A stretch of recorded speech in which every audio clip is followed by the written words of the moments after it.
자, 이번 시간은 이제 제 2장 토지의 등록이죠. 토지의 등록을 한번 정리할게요.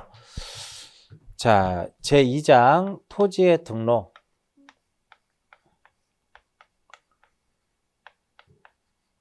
지적에서 가장 중요한 게 바로 뭐냐면 이 등록이에요.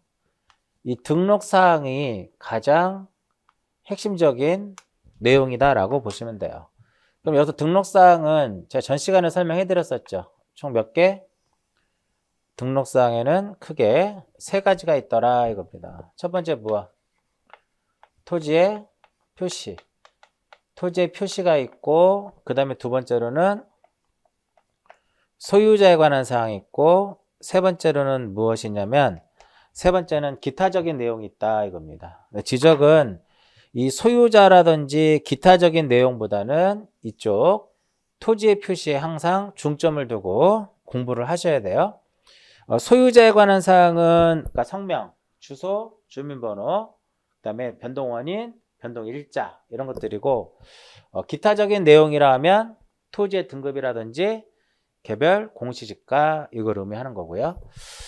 자, 토지 표시에는 총 몇 개가 있었나요? 총 6개가 있었죠. 소재, 그 다음에 지번, 지목, 면적, 경계, 좌표, 이 6개를 무엇이라고 하냐면은 토지의 표시다라고 얘기를 해요. 그래서 입문과정에서 일부 누락된 부분도 있긴 하는데, 토지의 등록에서는 지번, 지목, 면적, 경계, 요게 가장 주가 되는 내용들이다. 무조건 시험에 나옵니다. 그러니까 최소한도로 몇 문항 정도? 4문항 정도가 나옵니다. 32회 때는 2문제가 나왔지만 결국은 등록사항하고도 연결이 되는 거거든요. 이 부분은 지적 공부에 등록사항하고도 연결이 되는 거기 때문에 굉장히 중요합니다. 그래서 여러분들이 지적에서 고득점을 막기 위해서는 지번, 지목, 면적, 경계 이쪽 부분을 확실하게 하셔야 돼요. 알겠죠? 그러면 이렇게 이제 이러한 토지 표시가 있는데, 자, 전 시간에 용어의 정의에서 토지의 등록 단위, 이 토지의 등록 단위를 우리는 무엇이라 한다? 토지의 등록 단위를 필지다 이렇게 얘기합니다. 토지의 등록 단위를 필지 이렇게 얘기합니다.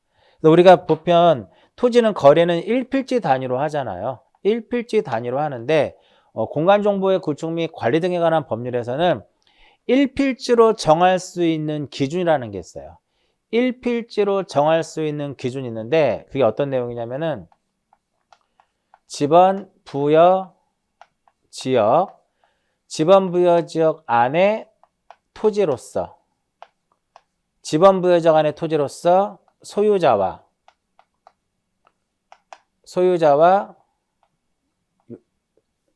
지번 부여 지역 안에 토지로서 집안이 연속되어 있어야 되고, 그 다음에 소유자도 동일해야 되고, 소유자도 동일해야 될 것이고, 용도도 어때야 된다? 용도도 동일해야 된다. 이게 이 네 가지가 지번 부여 지역 안의 토지로서 집안이 연속되어 있고, 소유자도 동일하고, 용도가 동일하면 이것을 몇 필지로 할 수 있다? 1필지로 할 수 있습니다. 나중에 이제 본과정에서 다시 한번 설명해 드리고요. 여기서 지번 부여 지역이라는 거 한번 체크해서 볼게요. 용어에서 이걸 다뤄드려야 되는 건데, 이 지번 부여 지역이라고 하는 것은 말 그대로 여기에 써 있어요. 지번을 부여하는 그 지역을 무엇이라 한다? 지번 부여 지역이다라고 얘기를 해요. 즉 리동 또는 이에 준하는 지역을 무엇이라고 하냐면 지번 부여 지역이다라고 얘기를 합니다. 필지는 여러분들 그 1필지 성립 요건해 가지고 소유자가 동일하고 지목이 동일하고 지번 부여 지역이 동일하고 집안이 연속되어 있어야 된다 이렇게 나오죠. 기타적으로 축척이 동일하고요. 축척도 동일해야 될 것이고, 그 다음에 등기, 여부도 일치해야 된다. 뭐 기타적인 내용까지 알아두시고 등기 여부가 일치해야 된다. 이건 무슨 의미냐면은 끼리끼리 놀잖아요. 우리가 보통 끼리끼리 합칠 수 있다라는 거야. 등기된 토지와 등기된 토지는 한 필지가 가능하고요. 또 미등기 토지와 미등기 토지도 한 필지가 가능한데 등기된 토지와 미등기 토지는 한 필지 성립이 안 됩니다. 그러니까 쉽게 물과 물은 하나가 될 수 있죠. 기름과 기름도 하나가 될 수 있죠. 근데 물기름은 못 합치잖아. 그렇게 생각하시면 돼요. 이렇게 해서 간단하게 넘어가고요. 자, 이제 지번 볼게요. 지번. 지번은 어떤 식으로 공부를 해야 되냐면은 처음에 공부를 할 때는 이 지번에서 어떠한 내용들이 중요한지를 여러분들이 스스로 알 수가 없잖아. 처음에 공부할 때는. 그러니까 수업을 들으면서 각각의 지번에서 어떠한 내용들을 봐야 될 것이냐. 지번은 어떻게 구성이 되어 있고 어떻게 부여를 할 것이냐. 그런 부분들을 처음엔 정리하기 어려운데 수업을 들으시면서 지번에서는 어떤 것들이 중요하구나. 그런 것들을 꼭 체크해 놓고 공부하시면 돼요. 즉 지번이란 무엇이냐? 지번에 의의하고요. 지번이란 무엇이냐? 의의. 그 다음에 지번을 어떻게 표기할 것이냐? 지번의 표기에 대한 거. 그 다음에 지번을 어떻게 부여를 할 것이냐? 지번 부여에 대한 거 이렇게 되는데 이 중에서는 요 표기하고 부여 쪽이 상당히 중요하다 이렇게 보시면 돼요. 자, 이제 지번을 쭉 이번 시간은 지번을 정리해 드리도록 할게요. 자, 지번은 지적소관청이 어디를 기준으로 하는 거냐면은 지번 부여 지역, 지번 부여 지역을 기준으로 해가지고 북서에서 어느 쪽으로? 북서에서 남동쪽으로 순차적으로 즉 차례대로죠. 순차적으로 북서에서 남동쪽으로 순차적으로 지번을 무엇한다? 부여한다. 이렇게 봐요. 자, 다시 지번은 누가? 지적소관청이 어디를 기준으로 해서 지번 부여 지역을 기준으로 해서 북서에서 어느 쪽으로? 남동쪽으로 차례대로 부여를 하게 됩니다. 의의에 보면 지번이라고 하는 것은 전 시간에 제가 뭐라고 그랬어요? 필지에 붙이는 번호다라고 말씀드렸고요. 지금 이제 인문서기 때문에 이 부분이 좀 빠져 있는데 옆에다 써놓으시면 되겠고요. 자, 지적소관청이란 우리가 뭐라고 얘기를 했어요? 지적소관청이란 전 시간에 지적 공부를 관리하는 시장군수 구청장이다. 기억나세요? 지적 공부를 관리하는 시장군수 구청장인데 여기서 시장은 제외할 게 있다고 그랬잖아. 어떤 거예요? 자치구가 아닌 구를 두는 시의 시장은 제외하고 구청장은 포함할 구청장이 있다 그랬죠. 자치구가 아닌 구의 구청장을 포함한다. 그래서 무슨 구청장이라고 표현이 되면 모두 무엇이 된다? 지적소관청이다 라고 말씀을 드렸죠. 그 다음에 지번, 부여, 지역이라 하면 지번을 부여하는 단위지역으로서 리동 또는 이에 준하는 지역을 지번, 부여, 지역이다 라고 얘기를 하는데 여기서 리동의 개념은 법정동이에요. 리와 동의 리동의 경우에는 법정동이다. 행정동이다 그럼 틀려요. 행정동은 행정의 어떤 편의상 구획된 것을 의미하는 거고요. 그러니까 화곡동 이렇게 있으면 화곡 본동부터 십몇 동까지 있단 말이죠. 그러니까 1동, 2동, 3동, 4동 이게 행정의 편의상 나눠지는 것을 이러한 동을 행정동이라고 하고 화곡동 전체를 우리가 1동 본동부터 십몇 동까지 묶어서 화곡동이라고 하는데 이게 법정동이에요. 그 지번은 법정동을 기준으로 이제 부여를 하는 겁니다. 그래서 우리가 화곡 3동인데 제가 화곡동에서 태어났거든요. 그래서 제가 수업을 하다 보면 화곡동을 많이 쓸 겁니다. 화곡동. 왜냐면 제가 태어난 출생지가 화곡동에서 태어났기 때문에 뭐 지적을 강의할 때, 등기를 강의할 때 화곡동이라는 말을 많이 표현을 할 거예요. 좀 변두리죠. 지금도 뭐 서울의 이제 외곽 쪽에 위치하고 있는 동네가 되는데, 그래서 이제 화곡동, 법정동이더라 이렇게 보시면 돼요. 아시겠죠? 자, 이제 지번 부여지역에 대한 설명이고, 자, 지번은 우리가 북서에서 어느 쪽으로 하자? 남동 쪽으로. 북서에서 어느 쪽으로? 남동 쪽으로. 그럼 보면 이렇게 되는 거예요. 이렇게. 동서남북 이렇게 있죠. 동서남북 이렇게 있으면 우리가 노트 필기할 때 노트를 어디서부터 필기를 해요? 이쪽에서부터 필기하죠. 이렇게 해서 이렇게 끝나는 거. 북서에서 시작을 해가지고 남동 쪽으로 끝을 내는 거예요. 그래서 북서에서 시작을 해서 남동에서 끝나는 것을 이렇게 부여합니다. 북서에서 남동 쪽으로 부여하는데 이렇게 부여하는 방법을 북서 기본법이다라고 얘기를 해요. 반대로 북동에서 출발해서 이쪽으로 끝나는 것을 북동기본법이라고 하는데 우리나라는 가로쓰기이기 때문에 북서기본법을 사용하고 있습니다. 북서에서 어느 쪽으로? 남동 쪽으로. 시험에 어떻게 나와요? 남동에서 북서다 그럼 틀린 거고요. 북동에서 남서다 이렇게도 틀린 겁니다. 차례대로 순차적으로 부여를 하게 됩니다. 그 왜 지번을 차례대로 부여를 할까요? 왜? 이유가 있을 거 아니에요. 차례대로 부여를 하는 이유가 뭘까요? 어차피 우리가 지번을 가지고 위치도 표시하고 우편 배달도 하잖아요. 그러니까 지번이 순차적으로 부여되어 있지 않으면, 즉 연속성이 없으면 우편 배달하시는 분들이라든지 택배를 배달하시는 분들 상당히 어렵다라는 거예요. 물론 지금 내비가 있긴 하지만 무슨 의미인지 아시겠죠? 우리가 지번은 단순히 주소 표기뿐만 아니라 위치도 표시하는 기능을 갖고 있거든요. 그래서 차례대로 지번을 어떻게 된다? 부여를 해야 되는데 여기서 이제 중요한 게 나옵니다. 자, 지번이라고 하는 것은 필지에 붙이는 번호라고 했죠. 저 시간에 토지의 등록 단위를 무엇이라 한다? 토지의 등록 단위를 필지라 하고 필지에 붙이는 번호를 무엇이라 한다? 지번. 번호가 지번이야. 그래서 지번은 이렇게 아라비아 숫자로 표기하는 거예요. 지번 어떻게? 아라비아 숫자로. 즉 이렇게 1, 2, 3 이런 식으로 지번을 표기하도록 되어 있어요. 그런데 어떠한 필지가 여기에 등록될 수도 있잖아.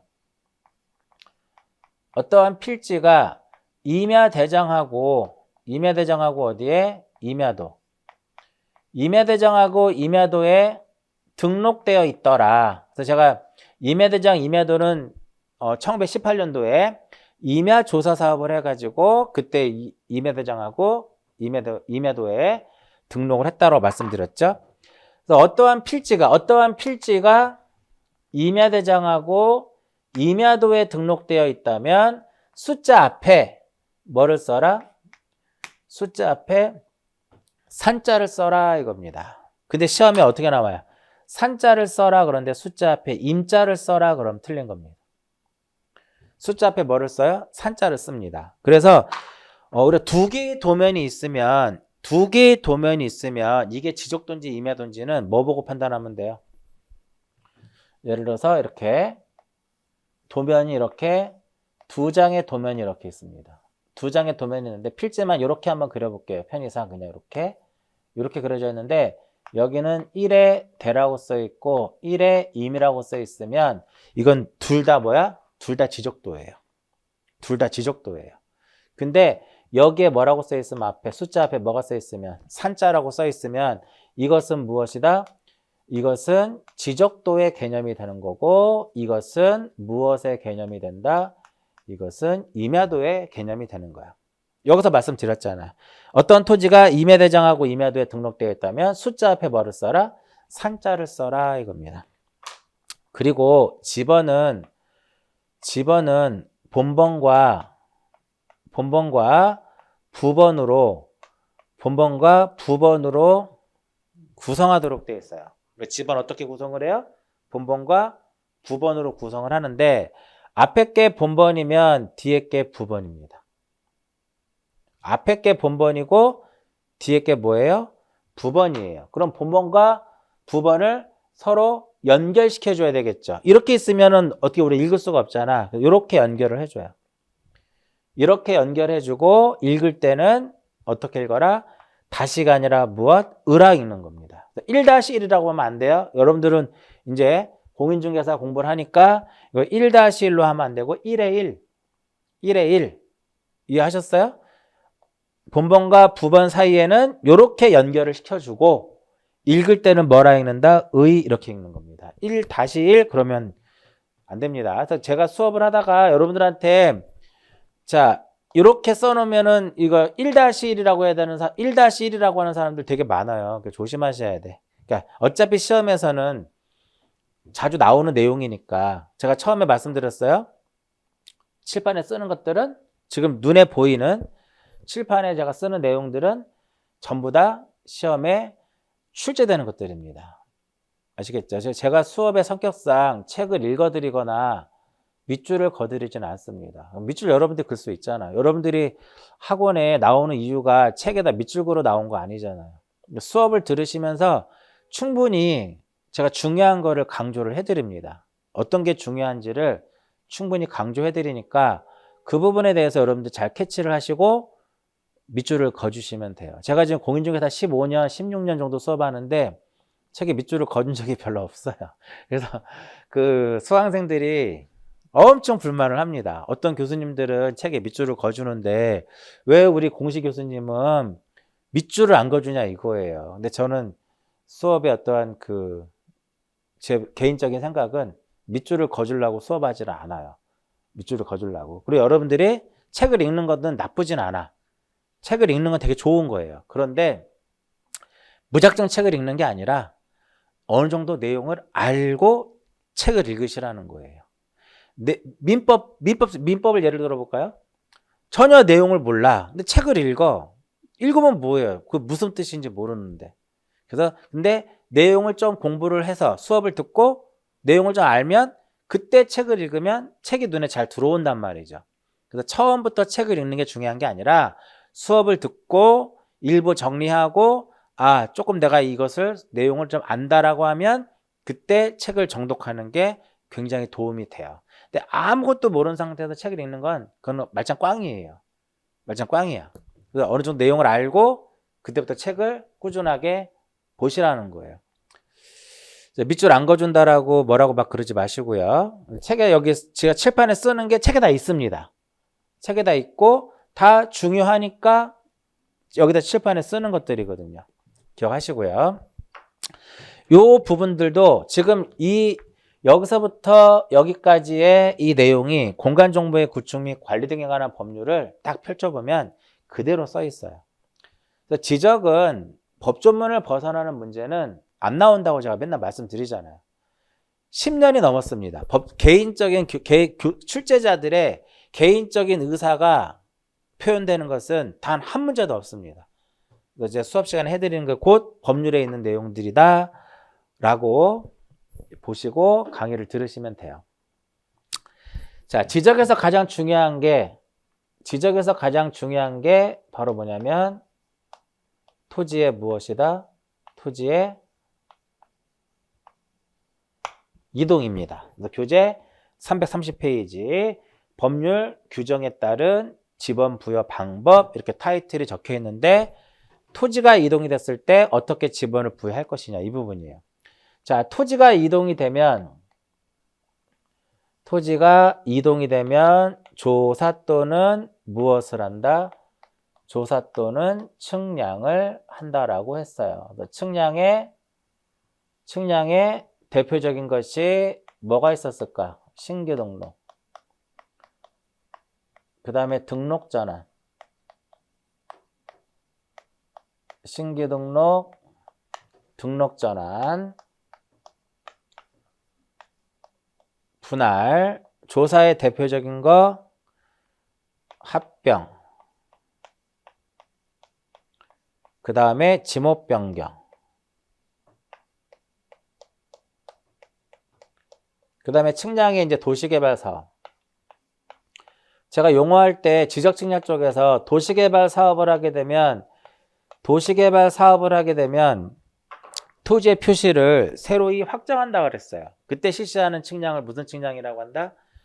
그때 하는 측량을 우리는 지적 확정 측량이다라고 얘기를 합니다. 그래서 토지 이동에 따른 지번부의 방식은 딱 4개만 하시면 돼요. 4개. 신규등록 등록전환의 원칙과 예외, 분할에 따른 지번부여 원칙과 예외, 합병에 따른 지번부여 원칙과 예외, 도시개발 사업에 따른 지번부여 원칙과 예외, 이 4가지만 보자 이거예요. 어차피 시험에 여기서 나옵니다. 32회 때는 지번이 시험에 출제가 안 됐어요. 근데 보통 지번이 시험에 출제가 되는데 이번에는 이상하게 지번 자체가 시험에 출제가 좀 안 됐었죠. 좀 의외였습니다. 좀 의외였어요. 보통 지번이 안 나오는 적이 없었는데 이번 시험에는 지번이 안 나오고 그 대신에 등록사항 관련된 문제들이 계속 여러 개가 시험에 나왔었죠. 의외였습니다. 자, 이제 보시면 우리 전 시간에 제가 신규등록과 등록전환에 대한 정의를 설명해 드렸어요. 그죠? 신규등록과 등록전환 정의 설명해 드렸는데 분명히 달라. 신규등록과 등록전환이라는 개념 자체가 다른데 지금 제가 신규등록하고 등록전환을 제가 묶어놨죠. 지금 무슨 의미예요? 신규등록과 등록전환의 경우에는 지번부여 방식이 동일하다라는 겁니다. 지번부여 방식이 동일하다. 그래서 묶어놓은 겁니다. 근데 하나씩 볼게요.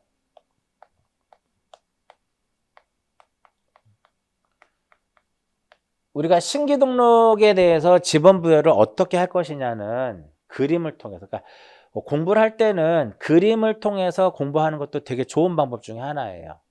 무작정 책만 읽는 게 중요한 게 아니라 이것을 그림화시키고 뭐 도식화시켜서 공부하는 것도 굉장히 중요한 그런 부분인데, 자, 일단 신규등록에 대해서 지번을 어떻게 부여할 것이냐, 이 부분을 여러분들이 정확하게 우리가 숙지를 하기 위해서는 기본적으로 신규등록이 도대체 뭐냐 이거를 알아야 돼요. 자, 신규등록이라고 하는 것은 전 시간에 제가 어떻게 설명해 드렸어요. 신규등록은 새롭게 조성된 토지라든지, 두 번째 등록이 누락된 토지를, 새롭게 조성된 토지라든지 등록이 누락된 토지를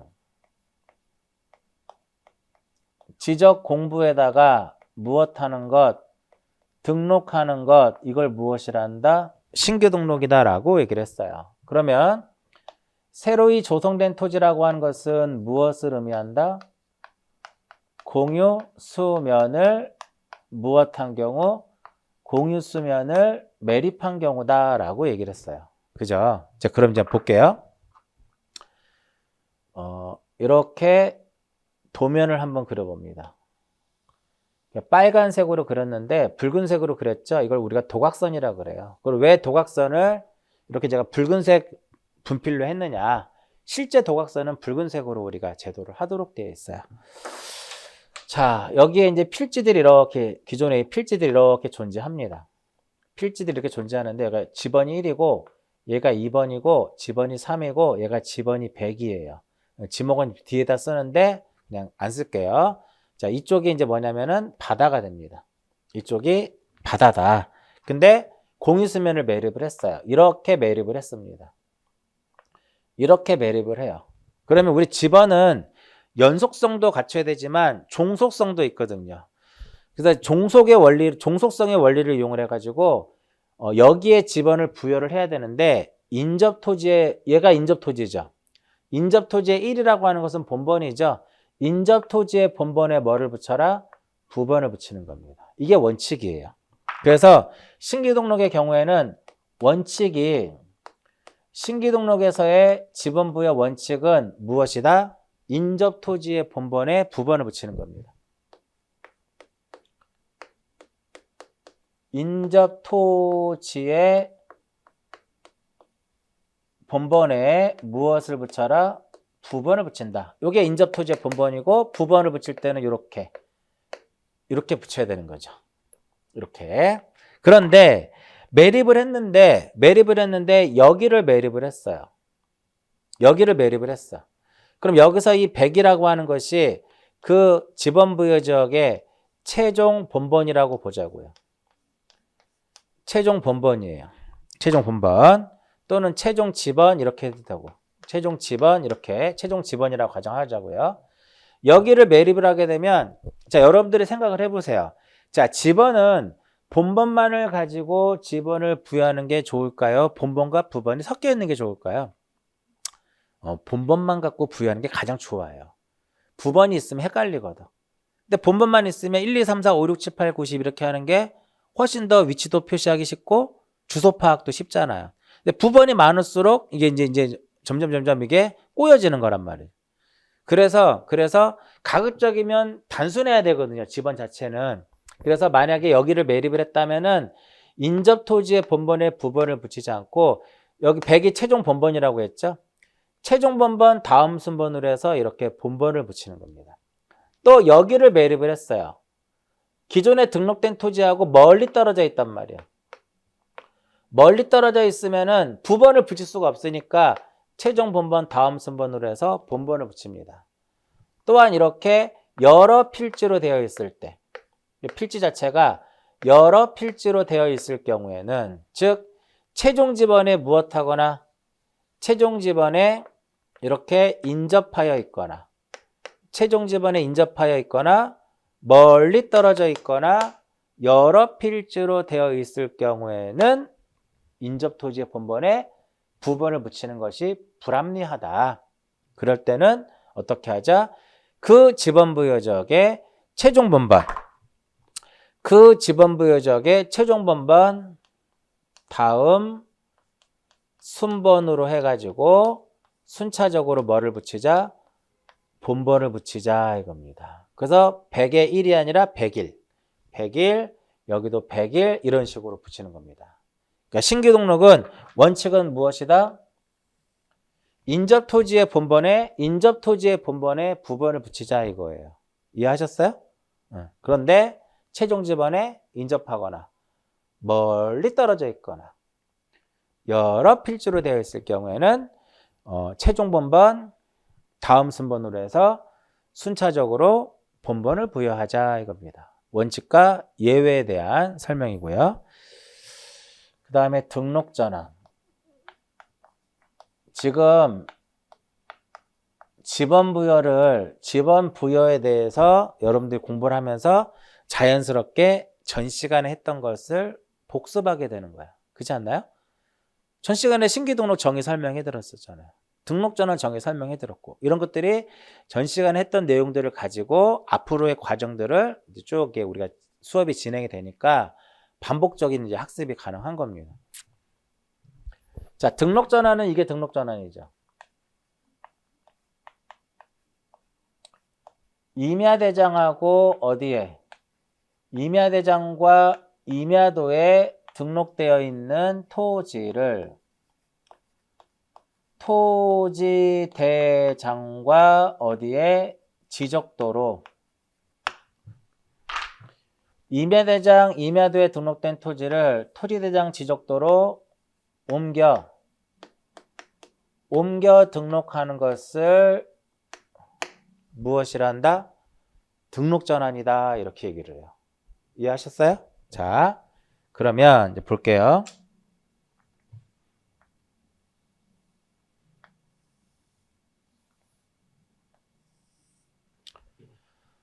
이놈은 임야도입니다. 임야도고요. 이놈은 지적도예요. 저기는 지적 똑같이 한번 그려볼게요. 자, 이렇게 있고 1, 2, 3, 100인데 지적도를 봤더니 여백 공간상에 이렇게 여백상 여백이라고 봐야 되겠죠. 가로 열고 가로 닫고 산이라고 써 있어요. 그러면 이쪽에 있는 토지들은 이쪽에 있는 필지들은 어디에 등록되어 있다? 임야대장 임야도에 등록되어 있다는 겁니다. 예를 들어서 그래서 1910년도 토지조사 사업 당시에 이쪽에 있는 땅들은 경제적으로 가치가 없는 땅들이었어요. 지적도에 이렇게 산이라고 써져 있는 것은 무슨 의미? 임야대장 임야도에 등록되어 있다는 의미입니다. 시험에 한번 나왔었죠? 그 다음에 여기에 임야도가 이렇게 있으면 여기에 10, 11, 12, 13 지번이 써 있고 여기에 임, 여기에 수, 여기에 유, 임 이렇게 써 있는데 저기 앞에서 제가 어떤 얘기를 했었냐면은 임야대장하고 임야도에 등록된 토지는 숫자 앞에 무엇을 쓰자? 산자를 쓰자. 여기 이렇게 뭐가 써져 있어요? 이렇게 산자가 이렇게 써 있습니다.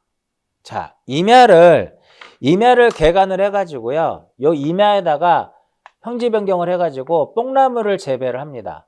뽕나무의 지목은 전이거든요. 그럼 이렇게 넘어와야 돼요. 근데 넘어올 때는 등록 전환이 되면 우리가 잘 보세요. 화옥동에서 살다가 신월동으로 이사를 가게 되면 옛날에는 화옥동 동사무소에 가서 퇴거 신고를 했고 신월동에 가서 전입 신고를 했어요. 그죠? 그러면 마찬가지로 임야대장하고 임야도에 등록된 토지가 토지대장 지적도로 가게 되면 우리나라는 한 필지마다 하나의 대장을 두도록 되어 있어. 그렇기 때문에 임야대장하고 임야도의 등록사항은 무엇을 한다? 말소를 하도록 되어 있어요. 이것을 말소를 하도록 되어 있어요. 이렇게 말소를 하고 새로운 지번을 부여합니다. 그러니까 얘가 넘어갔는데 이쪽으로 넘어갔어요. 그 1번 바로 옆에 있다. 1에 얼마? 1 이렇게 넘어가는 겁니다. 지목은 전으로 이렇게 넘어가는 이런 식으로. 그래서 결과적으로 얘는 말로 쓰면 어떻게 돼요? 인접토지의 본번. 인접토지의 본번에 뭐를 붙인다? 인접토지의 본번에 부번을 붙인다. 이렇게 표현이 되는 겁니다. 이해하셨어요? 그런데 얘가 넘어갔어. 얘가 지적도로 넘어갔는데 이쪽으로 넘어갔어요. 즉 최종 지번에 어떻게 됐어? 최종 지번에 인접해서 넘어갔어요. 그 다음에 멀리 떨어진 상태 이렇게 넘어갔어요. 여러 필지로 들어가더라 이겁니다. 그러면 이 그림과 이 그림이 어때요? 이 그림과 이 그림이 서로 지금 같잖아. 서로 같더라 이겁니다. 그래서 등록 전환, 신규 등록하고 등록 전환의 경우에는 지번 부여 방식이 동일한 겁니다. 원칙과 예외가 같다라고 보시면 돼요. 이해하셨죠? 뭐 그렇게 어렵지 않아요. 그러니까 이게 그림을 통해서 공부하시면 여러분들이 머릿속에 오래 남아요. 오래 남는다. 분할 볼게요. 분할. 이 분할이라고 하는 것은 1필지를 몇 필지로? 2필지 이상으로 나누어 등록하는 건데 이렇게 이와 같이 이렇게 필지가 한 필지가 이렇게 있으면 여러 필지로 나누어 등록하는 것을 분할이라고 하죠. 그럼 여기서는 왼쪽에서 오른쪽으로 이렇게 북서기본법이기 때문에 왼쪽에서 이렇게 오른쪽 방향으로 이렇게 지번을 부여하도록 되어 있고요. 만약에 필지가 이렇게 길더라. 필지가 이렇게 길면은 이렇게 분할이 되면은 이런 경우에는 위에서 아래쪽으로 이렇게 가는 겁니다. 이때 가장 왼편에 있는 요 필지. 요게 어떤 개념이 되는 거냐면 요게 1필지의 개념이 되고요. 1필지의 개념이 되고 그 다음에 1필지의 개념이 되고요. 그 다음에 이쪽에 있는 필지들이 무엇이 되냐면은 나머지의 개념이 되게 됩니다. 우리 교재가 원칙이 틀렸습니다. 원칙이 틀렸는데 그게 왜 틀렸냐면은 본번에 최종 부번 다음 순번으로 해서 부번을 붙인다 그거 아니에요. 그건 지금 어떤 한 부분이 좀 빠져 있습니다. 자, 1필지는 자, 1필지는 교재에 이게 빠졌어요. 분할 전에 지번을 무엇한다? 분할 전 지번을 부여하게 됩니다. 1필지는 뭐를? 분할 전 지번을 부여하고요. 나머지가 책에 써져 있는다. 나머지가 교재에 써져 있는 거예요. 나머지는 이 본번의 최종 부번 다음 순번으로 뭐를 붙인다? 부번을 붙입니다. 여기서 이제 중요한 게 하나 나옵니다. 어떤 중요한 게 나오냐면은 최종 부번이라고 써 있죠. 그럼 여기도 뭐가 나와야 돼? 뒤에는 부번이 나와야 돼요. 여기에 최종 본번이라고 써 있죠. 그럼 뒤에도 뭐가 나와야 돼요? 본번이 나와야 되는 거예요. 자, 이제 분할 한번 볼게요. 1이라고 하는 필지를 몇 필지로 분할했다? 이렇게 세 필지로 분할을 합니다. 1이라고 하는 필지를 이렇게 몇 필지로 분할을 해요? 세 필지로 분할하게 되면 여기가 1필지니까 1필지는 뭐를 써라? 1필지는 뭐를 써라? 분할 전 지번으로 한다. 얘가 분할 전 지번으로 하는 거 이렇게. 이것이 바로 무엇이다? 원칙이에요. 그런데 나머지는 어떻게? 본번에 최종 부번이 없으면 1부터 가는 거죠. 1에 얼마? 1. 1에 얼마? 2. 이렇게 지번을 부여하는 것이 원칙이에요. 마찬가지로 다시 여기를 세 필지로 1의 1을 또 그 이후에 1의 1을 그 이후에 이렇게 세 필지로 분할을 했다. 그럼 위에 게 1필지가 되는 거니까 요게 1필지가 되는 거죠. 1필지는 뭐를 써야 된다? 분할 전 지번으로 하고 나머지는 본번의 최종 부번이 2니까 그 다음 순번으로 해서 이와 같이 지번을 부여하게 되는 겁니다. 이해하셨나요? 그럼 여기서 한번 볼까요? 그런데 여기에 이게 있습니다. 이게 뭐냐고 하니까 쇼라고 합니다. 쇼, 학생들이. 쇼 아니에요. 이게 쇼가 아니라 건물입니다. 쇼처럼 보이잖아. 쇼가 아니에요. 건물이에요. 즉 주거, 사무실 등의 무엇이다? 주거, 사무실 등의 건축물이 있다. 이거 이렇게. 주거, 사무실 등의 건축물이 위치하고 있을 때는 얘가 1필지의 개념이 돼요. 어떻게? 1필지의 개념이 돼. 그 1필지의 개념이니까 이렇게 들어가는 거야.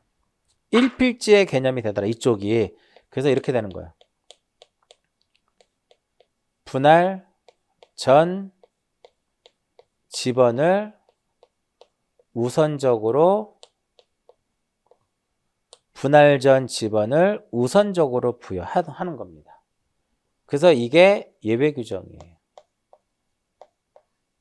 얘는 그럼 어떻게 1에 얼마? 5 이렇게 가는 거예요.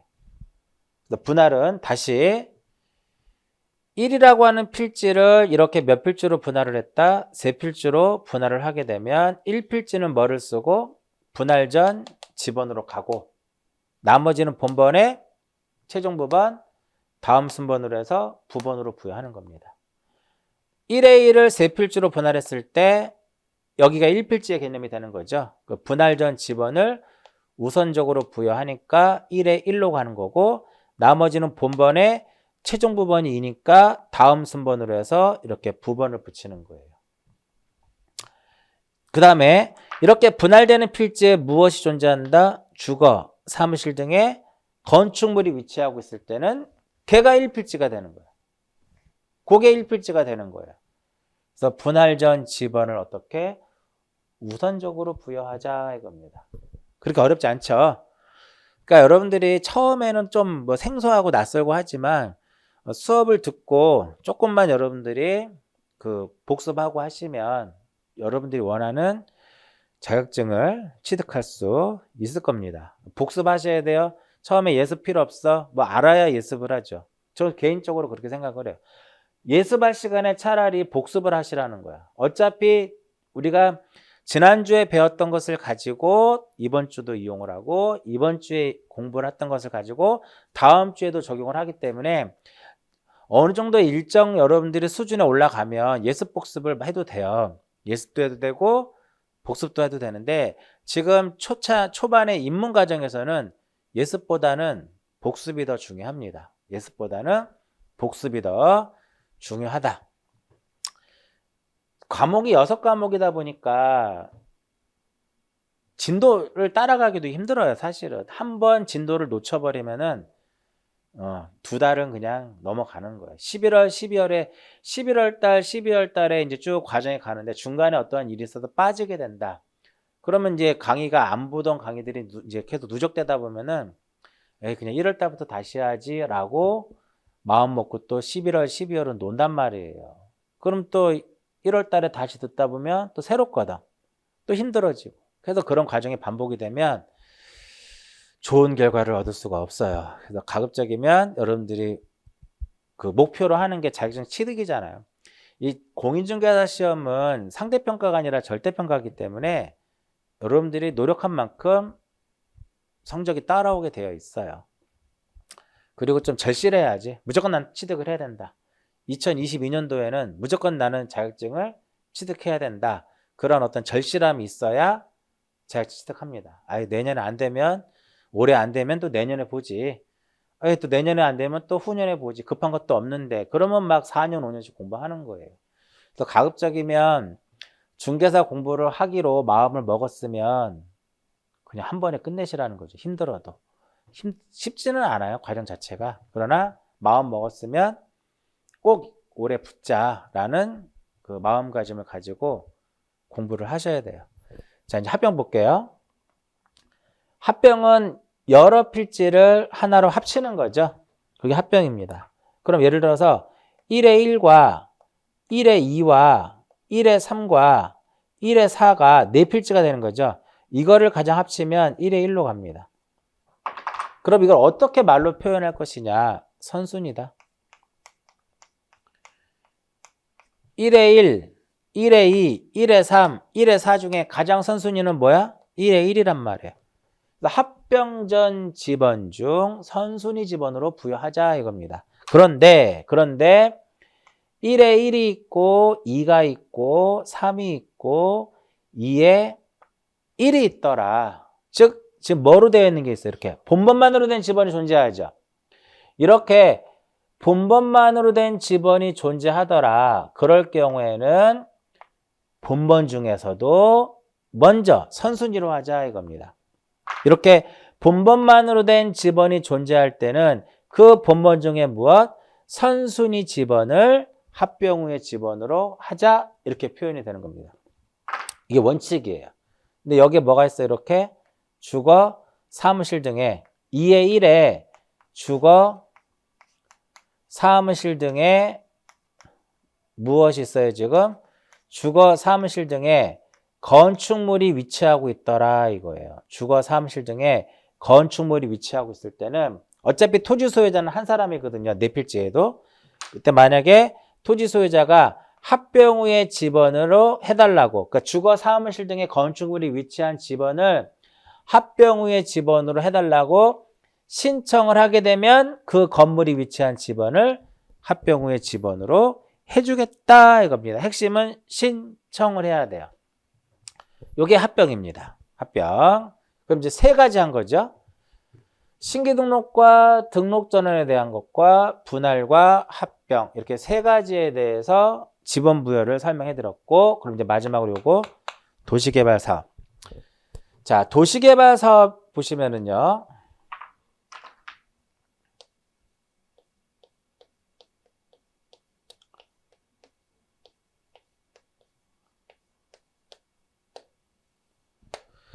자, 도시개발 사업 이렇게 되어 있습니다. 도시개발 사업의 경우에는 그럼 어떻게 우리가 지번을 부여할 것이냐 이렇게 되는데 그림을 한번 그려볼게요.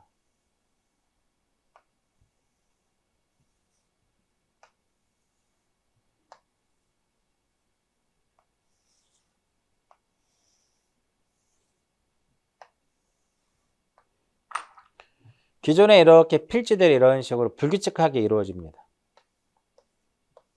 얘가 도시개발 사업 시행 전이고 도시개발 사업 시행을 한 후예요. 후에는 이런 식으로 필지의 모양들이 이렇게 반듯하게 이렇게 이루어지는 거죠. 이런 식으로 가요. 자, 여기에 집원이 1이 있고 2가 있고 3이 있고 4가 있고 5가 있고요. 그 다음에 6에 1이 있고 7이 있고 8이 있더라. 얘가 도시개발 사업시행지역의 경계예요. 안 얘는 바깥쪽이죠. 또 밖에 5에 1이 이렇게 있습니다. 자, 이렇게 있을 때 이러한 필지의 지번을 어떻게 부여할 것이냐, 여기에 필지에 어떻게 지번을 부여할 것이냐 이렇게 되는데 이렇게 들어가면 종전에 지번 중에서 본번만을 가지고 지번을 무엇한다? 본번만을 가지고 지번을 부여합니다. 어떻게? 종전의 지번 중 본번만을 가지고 부여합니다. 그런데 이제 우리 지금은 인문서기 때문에 내용이 빠져 있는데요. 이 본번 중에서 제외할 것이 있어요. 그 제외할 것이 뭐냐면은 도시개발 사업시행지역의 경계에 걸쳐 있는 것. 경계에 걸쳐 있는 것은 어떻게 하자? 제외시키자 이거야. 그러면 그림상에서 경계에 걸쳐 있는 것은 1, 2, 3, 4예요. 요거 경계에 걸쳐 있으니까 1, 2, 3, 4를 빼자 이겁니다. 그리고 도시개발 사업시행지역의 안과 밖에 같은 게 있으면 또 빼자 이겁니다. 그래서 5하고 본번이 5가 있고 5에 얘도 빼는 거야. 그리고 본번 가지고 종전의 지번 중에서 본번을 가지고 지번을 부여하기 때문에 6의 1도 빼는 거죠. 그럼 나머지 7번하고 몇 번? 7번하고 8번만 가지고 부여를 합니다. 그러다 보니까 또 뭐가 봐요? 여기 모자르잖아 지금. 여기도 해야 되는데 그죠? 그러다 보니까 본번이 무엇 할 수 있어요? 적은 경우도 있을 것이다 이겁니다. 적은 경우도 있더라 이겁니다. 그럴 경우에는 블럭 단위로 우리 여러 필지가 모여서 하나의 단지를 블럭을 형성하는 것을 블럭이라고 그래요. 블럭 단위로 하나의 본번을 붙이고 그 안에다가 이렇게 부번을 붙여요. 그래서 이렇게 써 있습니다. 블럭 단위로 하나의 무엇을 붙이고 블럭 단위로 하나의 본번을 붙이고 그 안에 무엇을 붙이거나 부번을 붙이거나 그 지역에서 화곡동이라고 하는 큰 지역인데 일부만 이렇게 한 거예요. 그럼 여기에 만약에 최종 지번이 100이더라. 그러면은 안 쓰는 거 쓰면 되는 거 100 다음에 쓰는 거 100일 이런 식으로. 따라서 그 지번 부여 지역에 최종 본번 다음 순번으로 최종 본번 다음 순번 최종 본번 나왔죠? 그럼 다음 순번도 무엇이 되는 것이다? 본번이 되는 것이다 이겁니다. 그래서 적은 경우에는 블럭 단위로 하나의 본번을 붙이고 그 안에 부번을 붙이거나 최종 본번 다음 순번으로 해서 순차적으로 뭐를 붙여라? 본번을 부여하자 이렇게 되는 겁니다. 됐죠? 그리고 이제 뭐 나중에 뒤에 나오는데 이 도시개발 사업의 경우에는 참고적으로 준공전에 지번을 부여할 수가 있어요. 준공전에도 무엇을 할 수 있다? 지번을 부여할 수 있는데 준공전에 지번을 부여할 때는 사업계획도에 따른다라는 거. 사업계획도에 의한다 이렇게 기억하시면 돼요. 여기까지가 지번입니다. 여기까지가 지번. 교재에 지금 지번이 뭐 한 페이지 정도밖에 안 되죠. 이게 다예요. 한 페이지. 이것도 마찬가지로 여러분들이 A4 용지에다가 필기를 해보면 딱 한 장 나옵니다. 한 페이지. 근데 교재 자체가 보면 글씨만 있으면 되게 딱딱하단 말이에요. 그러니까 여러분들이 이렇게 그림을 그려서 정리를 하시면 기억에 오래 남고 또 어떻게 문제가 출제된다 하더라도 쉽게 여러분들 공부가 가능하다 한 거죠. 이해하셨나요? 이렇게 보시고요. 그 다음에 지목을 봅니다. 지목. 자, 지번에 대해서 이제 설명해 드렸고, 이제 지금부터는 지목에 대해서 이제 설명해 드리는데, 지목도 해마다 한 문제씩 꼭 출제가 되고 있어요.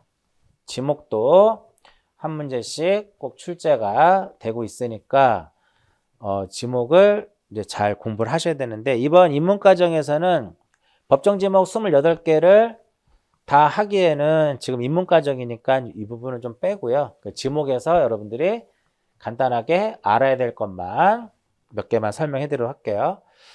자, 지번에 대해서 정리를 했었는데, 전 시간에 제가 지번 이거 기억나요? 모든 지적 공부에 다 등록이 된다라는 것. 네, 지목 볼게요. 자, 지목이라고 하는 것은 지목은 토지의 무엇에 따라서 주된 용도에 따라서 토지의 주된 용도에 따라서 무엇을 구분을 해요? 종류를 구분을 해가지고 이것을 지적 공부에 무엇한다? 등록하는 것, 이걸 무엇이란다? 얘를 지목이라 그래요. 이게 지목의 정의죠. 지목이란 토지의 주된 용도에 따라서 종류를 구분하여 지적 공부에 등록하는 것을 무엇이란다? 지목의 정의입니다. 자, 여기서 이제 하나씩 이제 정리를 해보면 우리나라는 용도지목이에요. 용도지목. 그러니까 지목을 분류할 때 이런 게 있어요. 토성지목이라는 것이 있고, 들어만 보세요. 지형지목이라는 것이 있고, 용도지목이라는 것이 있습니다. 그러니까 토성지목과 지형지목이 무엇인지는 몰라도 우리나라는 용어에서 무슨 지목을 취하고 있다? 용도 지목을 취하고 있다 이겁니다. 토성 지목은 뭐냐면 말 그대로 토지의 성질이에요. 토지의 성질에 따라서 종류를 구분하는 것을 토성 지목이라 하고, 지형 지목은 토지의 어떠한 수륙의 분포 상태, 지표면의 어떤 고저에 따라서 종류를 구분하는 것을 지형 지목이라 하고, 용도 지목은 사용 목적이에요. 어떠한 용도로 사용하고 있느냐. 그게 용도 지목이죠. 그래서 이런 말은 맞는 거죠. 예전에 시험에 나왔던 문제가 우리나라 지목을 분류할 때 현황에 따른 분류라고 하거든요. 현황에 따른 분류라고 하는데 지목은 그 현황에 따라서 토성지목, 지형지목, 용도지목으로 구분을 하며 우리나라는 용도지목을 취하고 있다. 이렇게 되는 거예요. 맞는 말이죠. 이렇게 용도에 따라서 종류를 무엇한다? 구분합니다. 몇 개의 종류로 구분을 해요? 전체 28개로 종류를 구분하는데 예전에는 18개였어요. 그러다가 19개로 바뀌었고 그 다음에 21개로 바뀌었고 24개로 바뀌고 오늘날에 몇 개? 28개의 법정 지목으로 가져옵니다. 현재 그 지목은 전체 몇 개로? 전체 28개의 지목으로 구성되어 있습니다. 좀 이따 설명해 드리고요. 이렇게 28개의 지목으로 구분을 해서 지적 공부에 무엇을 한다? 등록을 합니다. 어디에다 등록한다 그랬어요? 목도장이다 라고 말씀을 드렸죠. 그럼 여기서 목도장, 여기서 장은 무엇이다? 장은 토지대장하고 무엇을 의미하는 것이다? 토지대장하고 임야 대장을 의미하는 것이고 여기서 도는 무엇이다? 지적공부 중에 지적도와 임야도를 얘기하는 겁니다. 그래서 교재 쭉 넘기셔가지고 334페이지 지목의 표기 방법 보시면 돼요. 지목의 맨 끝에 334페이지 중간에 위에 보시면 지목의 표기 방법. 지목은 어디에 등록이 된다? 목도장에 등록이 된다. 여기서 장은 무엇이고 토지대장하고 임야대장이고 도는 무엇이다? 지적도 임야도인데 그러면 지목은 어디에는 등록이 안 돼요? 공유전명부, 대지권등록부, 경계천 잡표등록부에는 지목이 등록이 안 돼. 그죠? 이때 토지대장하고 임야대장의 지목을 등록할 때는 토지대장하고 임야대장의 지목을 등록할 때는 코드 번호와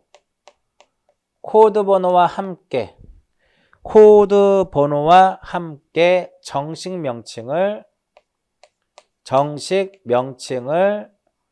사용하도록 되어 있어요. 자, 코드 번호와 함께 정식 명칭을 사용한다. 만약에 과수원이다. 과수원은 코드 번호가 3번이에요. 그 과수원의 정식 명칭은 당연히 무엇이다? 과수원의 정식 명칭은 당연히 과수원이에요. 이렇게 들어가는 거예요. 그런데 지목을 지적도라든지 임야도에 등록할 때는 코드 번호도 안 쓰고 정식 명칭도 사용하지 않습니다. 그러면 어떻게 표기할 것이냐? 부호로서 표기합니다. 부호로서 표기하는데 두 문자로 법정지목 총 28개 중에 24개는 무엇으로? 24개는 두 문자로 표기합니다. 그 다음에 그러면 4개는 무엇으로 쓴다? 4개는 차문자로 표기합니다. 4개는 차문자로 표기하는데 요 차라고 써 있죠? 이렇게 쫓아오시면 돼. 차장 1,000원. 어떻게? 차장 1,000원 이렇게. 그럼 왜 24개는 두 문자로 쓰고 왜 차장 1,000원은 두 문자를 쓰지 못하고 얘는 차문자거든요. 차문자. 그것은 이렇게 두 문자를 쓰지 못하고 차문자를 쓰는 이유는 지목에 두 문자가 충돌이 돼요. 충돌되기 때문에 두 문자를 쓰지 못하고 차문자를 쓰는 겁니다. 그러니까 차는 주차장이에요. 장은 공장 용지가 되는 거고. 천은 하천이고 원은 무엇이다? 유원지 이렇게 들어가는 겁니다. 유원지. 지금 아직 법정 지목 28개를 제가 설명 안 해드렸으니까 지금은 그냥 뭐만 생각하시면 된다? 차장 1,000원. 버스 탈 때 차장한테 1,000원 준다라고 생각하시면 돼요. 예전에는 한 1,000원 정도 했었죠? 지금은 사실은 저도 버스비가 얼마인지 몰라요. 그렇다고 버스를 안 타는 건 아니에요. 지하철도 강남까지 오는데 얼마인지 모릅니다. 왜? 그냥 교통카드를 내고 지불하기 때문에 얼마가 빠지는지는 나중에 우리가 명세서를 봐야 전체 금액이 나오는 것이지 뭐 저희 집에서 강남까지 지하철을 탔을 때 금액이 얼마다? 아마 여러분들도 그거 아는 사람 많지 않을 겁니다. 그냥 빠지겠지라고 생각을 하겠죠. 차장 1,000원 이렇게. 시대가 많이 변했어요.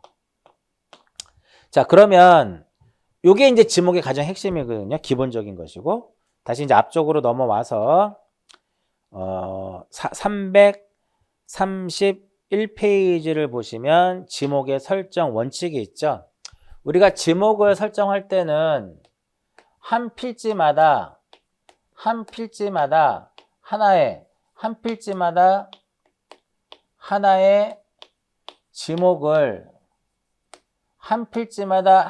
지목을 설정해라 라고 법에 써 있어요. 한 필지마다 하나의 지목을 설정해라. 이것을 우리가 뭐라 그래?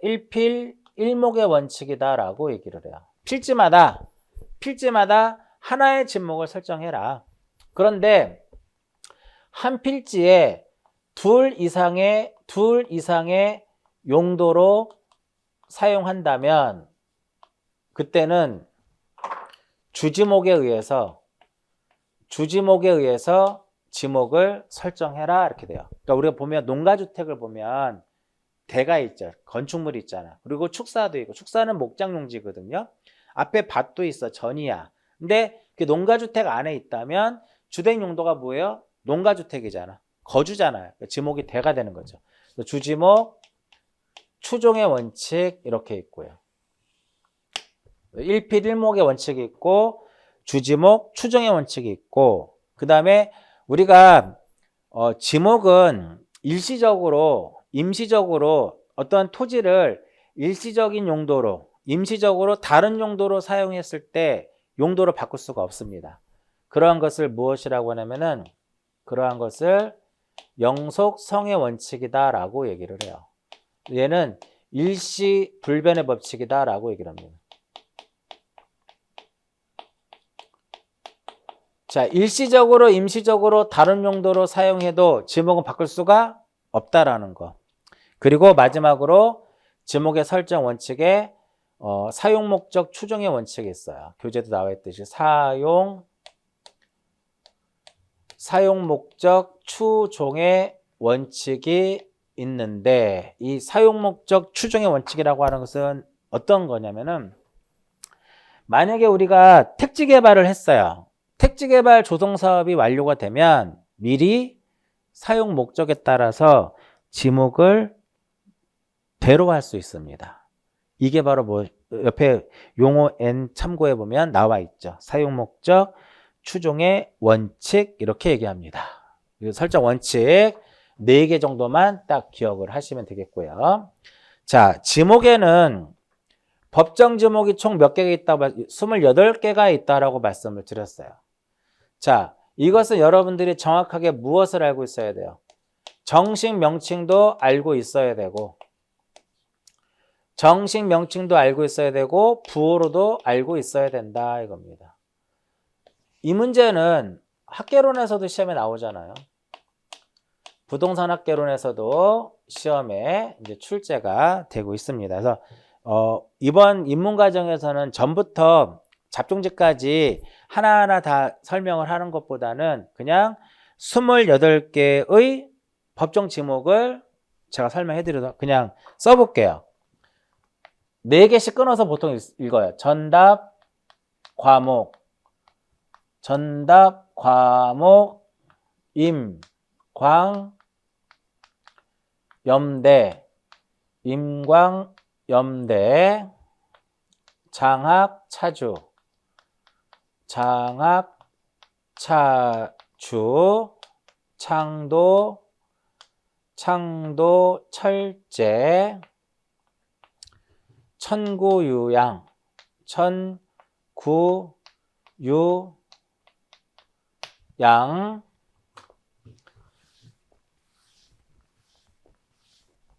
천구유양, 그 다음에 수공채원,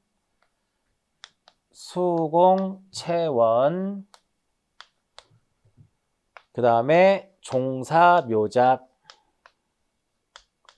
제가 중개사 수업을 하면서 이거 28개 순서대로 외운 사람 별로 못 봤습니다. 그만큼 여러분들한테는 순서가 중요한 게 아니에요. 그 대신에 뭐는 알고 있죠? 28개 정확한 명칭을 알고 있어야 된다 이거예요. 아시겠나요? 요거. 그럼 전, 답, 과수원, 목장용지, 임야, 광천지, 염전, 대, 공장용지, 학교용지, 주차장, 주유소용지, 창고용지, 도로, 철도용지, 제방, 하천, 국어, 유지, 양어장, 수도용지, 공원, 체육용지, 유원지, 종교용지, 사적지, 묘지, 잡종지 이렇게 28개예요. 그런데 대부분 두 문자를 쓰는데 차장천원은 차가 어딨나요? 차장천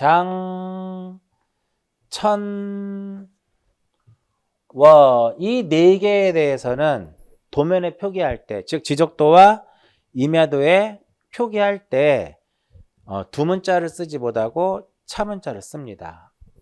왜 주차장은 차를 쓰냐? 이 주유소용지하고 충돌돼요. 그럼 주유소용지를 주차장을 주로 쓰고 주유소용지를 유로 쓰면 될 거 아니냐? 여기 유지하고도 중복이 돼요. 이해하셨죠? 그 다음에 하천은 과거에 우리가 지목을 내천자로 썼기 때문에 그냥 여기는 천으로 쓰는 거예요. 여기서 충돌이 안 되지만. 그 다음에 공장 용지를 공을 쓰지 못하고 장을 쓰는 이유는 여기 공원하고 충돌이 돼요. 그러면 공원을 여기 공장 용지를 공을 쓰고 공원을 원으로 쓰면 되지 않겠냐? 그럼 여기에 유도 쓸 수 없고 원도 쓸 수 없는 거잖아요. 유는 여기에 걸리고 원은 또 여기에 걸리니까. 그래서 또 이렇게 되는 거예요. 이해하셨나요? 그 다음에 유원지는 유를 쓸 수 없죠. 여기 유지가 있으니까. 또 원을 쓰는 거야. 그래서 차, 장, 천, 원, 차장, 천원. 네 개 생각보다 되게 중요합니다. 여러분들이 틈날 때 전답, 과목, 임광염대, 장학, 차주, 창도, 철제, 천구, 유양, 수공채원, 종사, 묘작 1번, 2번, 3번, 4번, 26, 25, 26, 27, 28 이게 코드예요. 근데 어차피 중개사 시험에서는 코드를 물어보진 않는다 이거야. 그래서 순서대로는 모르셔도 돼요. 지금까지 순서를 물어본 적은 없으니까. 다만 순서대로는 몰라도 되지만 정식 명칭은 꼭 알고 있자 이거예요. 그래서 노트에다가 28개를 순서대로는 쓰기 힘들어 여러분들. 그 대신에 생각나는 지목을 정식 명칭을 한번 써보자 이거예요. 과연 28개가 나오는지. 중간에 막 27개가 될 수도 있고 26개가 될 수도 있고. 그러니까 한번 해보자 이거예요. 그래야 정식 명칭을 알고 있어야 문제에서 어떠한 지목이 나왔을 때 이것이 가리키는 지목이 무엇인지를 알 수 있는 거죠. 그렇지 않고서는 이 지목을 모르고서는 찍을 수도 없는 거잖아요. 그래서 이 지목에 대한 세부적인 내용은 다음에 기본 과정을 통해서 자세하게 설명을 해드리도록 할게요. 이번 시간은 이제 지번과 지목에 대해서 설명해드렸는데 지목은 지금 칠판에 보이는 정도만 보시고 지번은 거의 90% 설명을 해드렸어요. 그래서 이제 오늘은 첫 시간이긴 한데 조금 이제 여러분들이 좀 당황스러울 수도 있습니다. 좀 생각보다 뭐 내용도 좀 어려운 것도 있을 수 있고 그러나 조금 이제 수업을 들으시면 수업 들은 것을 기초로 해가지고 나름대로 다시 한번 정리도 좀 하시고 복습도 좀 하시면서 쭉 우리 진행하는 수업을 쫓아오시면 그렇게 어렵지 않게 여러분들이 12문제를 다 맞힐 수 있을 겁니다. 지적에서. 이번 주에는 여기까지만 정리를 하고 다음 주에는 이제 경계하고 면적 정리 좀 하고 그다음에 바로 제 3장 지적 공부 쪽으로 넘어가도록 할게요. 이번 주에는 여기까지 하고 마치도록 하겠습니다.